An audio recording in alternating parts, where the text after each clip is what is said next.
2008 ਨੂੰ ਮੀਆਂ ਨਵਾਜ਼ ਸ਼ਰੀਫ ਔਰ ਆਸਫ ਜ਼ਰਦਾਰੀ ਦੇ ਦਰਮਿਆਨ ਇੱਕ ਪ੍ਰੈਸ ਕਾਨਫਰੰਸ ਹੋਈ। ਉਹ ਮੈਂ ਦੇਖੀ, ਉਹਦੇ ਮੁਤਲਕ ਮੈਂ ਲਿਖਿਆ ਕਿ ਇਹ ਪ੍ਰੈਸ ਕਾਨਫਰੰਸ ਦੀ ਅਸਲ ਕਹਾਣੀ ਕੀ ਹੋਏਗੀ। ਟੀਵੀ ਉੱਤੇ ਵੇਖ ਕੇ ਮੰਜ਼ਰ ਪਹਿਲੇ ਤੇ ਮੈਂ ਘਬਰਾਇਆ। ਜ਼ਰਦਾਰੀ ਮੈਨੂੰ ਬੈਠਾ ਨਾਲ ਨਵਾਜ਼ ਦੇ ਨਜ਼ਰੀ ਆਇਆ। ਰੱਬਾ ਅਗ ਤੇ ਪਾਣੀ ਦਾ ਤੂੰ ਕਿਵੇਂ ਮੇਲ ਕਰਾਇਆ। ਇੱਕ ਫਰਿਸ਼ਤੇ ਆ ਕੇ ਮੈਨੂੰ ਨੁਕਤਾ ਇਹ ਸਮਝਾਇਆ। ਦੋਹਾਂ ਇਸ ਮੁਲਕ ਨੂੰ ਅੱਗੇ ਕਲਿਆਂ ਕਲਿਆਂ ਲੁੱਟਿਆ। ਇਸ ਵਾਰੀ ਨਾ ਚੋਰਾਂ ਨੇ ਹੈ ਇੱਕ ਇਤਿਹਾਦ ਬਣਾਇਆ। ਟੀਵੀ ਉੱਤੇ ਇੱਕ ਦੂਜੇ ਨੂੰ ਤੱਕਦੇ ਤੇ ਮੁਸਕਾਉਂਦੇ, ਅੰਦਰੋਂ ਅੰਦਰੀ ਇੱਕ ਦੂਜੇ ਨੂੰ ਗਾਲਾਂ ਕੱਢਦੇ ਜਾਂਦੇ। ਬਹੁਤ ਅੱਛਾ। ਇਤਫਾਕ ਵਿੱਚ ਬਰਕਤ ਹੈ, ਇਹ ਨਵਾਜ਼ ਸ਼ਰੀਫ ਫਰਮਾਇਆ। ਜ਼ਰਦਾਰੀ ਆਖੇ ਤਾਂ ਹੀ ਤੇ ਮੈਂ ਤੁਹਾਨੂੰ ਪੀਰ ਬਣਾਇਆ।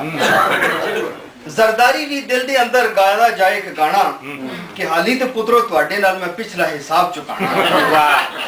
8 ਸਾਲ ਉਮਰ ਮੈਂ ਵੀ ਜੇਲਾਂ ਵਿੱਚ ਲੰਘਾਈ, ਨੂਨ ਲੀਗ ਨਹੀਂ ਲੱਭਣੀ ਜੇ ਦਾੜ ਥਲੇ ਮੇਰੀ ਆਈ।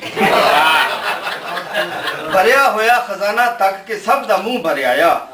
ਨਵਾਜ਼ ਨੇ ਸਦ ਸ਼ਾਹਬਾਜ਼ ਨੂੰ ਕੰਨ ਦੇ ਵਿੱਚ ਸਮਝਾਇਆ। ਮੀਆਂ ਨਵਾਜ਼ ਸ਼ਰੀਫ ਆਪਣੇ ਭਾਈ ਨੂੰ ਬੁਲਾ ਕੇ ਕੁਝ ਕਹਿੰਦੇ। ਉਹਨਾਂ ਕੀ ਕਿਹਾ ਹੋਣਾ ਹੈ?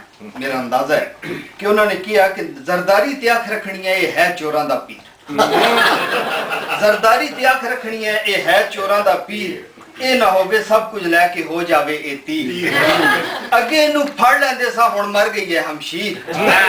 ਇਹਨੇ ਜਾ ਕੇ ਲੱਭ ਲੈਣੀ ਹੈ ਕੋਈ ਨਵੀਂ ਬੇਨਜ਼ੀਰ। बहुत अच्छा, बहुत अच्छा, बहुत अच्छा, बहुत